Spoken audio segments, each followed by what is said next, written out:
आज मैं बात करने जा रहा हूँ अरावली पर्वत की। राजस्थान के जो लोग हैं उनको सबको आइडिया है कि अरावली पर्वत के ऊपर अभी क्या चल रहा है।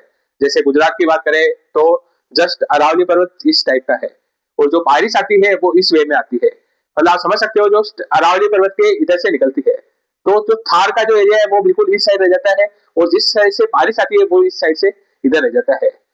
अब अगर हम बात करें हैं एक साल पहले की 2024 की, तो यहाँ पे बजरी माफिया अवैध खनन कर रहे थे। मतलब जैसे किसी कंस्ट्रक्शन का कुछ काम होता है, अपन को बजरी पत्थर वगैरह छोटे छोटे पत्थर हर चीज जरूरत पड़ती है, तो ये क्या कर रहे थे अरावली पर्वत से खदान मतलब माइनिंग कर रहे थे।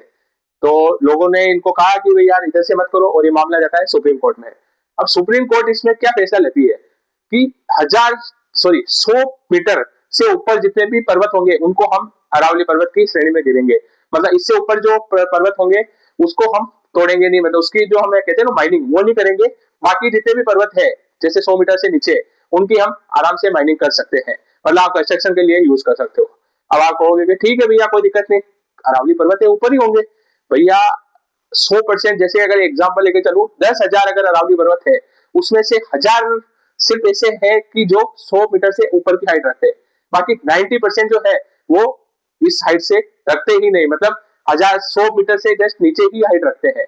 अब आप कहोगे कि यार ठीक है भाई करने दो जो कर रहे हैं। अब मैं आपको इसके नुकसान बताता हूँ कि इसके नुकसान क्या है।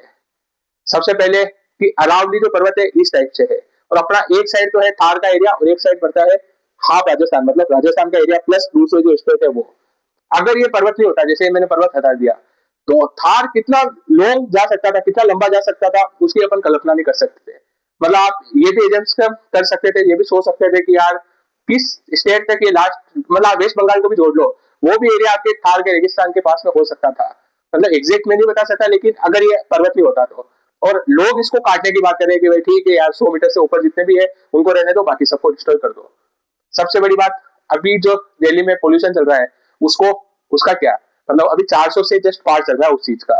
तो अगर ये चीज हटेगी तो समझ लो कि और पोल्यूशन हर एक स्टेट में बढ़ने वाला है। सिर्फ मैं दिल्ली की बात नहीं कर रहा हूँ, हर एक जगह पे जो अपन को इतनी मतलब कहते हैं शुद्ध हवा देता है, सब कुछ चीज देता है, पूरे स्टेट को मतलब बहुत सारे स्टेट को थार में बदलने से रोकता है। उस स्टेट की या उस अरावली पर्वत की हम बात कर रहे हैं और कहते हैं कि इसको हटा दो। मतलब ये कहाँ का वो न्याय हुआ। पहले क्या होता था कि 3.2 डिग्री का कुछ रूल होता था, उससे चेक करते थे कि भाई कौन से पर्वत अरावली पर्वत की कैटेगरी में आएंगे कौन से नहीं आएंगे। एक टाइम तो इन्होंने 4.5 डिग्री वाला रूल चालू करा था और उसके बाद तो हद ही पार कर दी। डायरेक्ट कह दिया कि भाई 100 मीटर से जो ऊपर है वो अरावली है, बाकी कोई अरावली है ही नहीं। अब आपको ये कंडीशन पूरी पता चली है। अगर आप मेरे चैनल पर नए हो तो सब्सक्राइब कीजिए। जय श्री राम।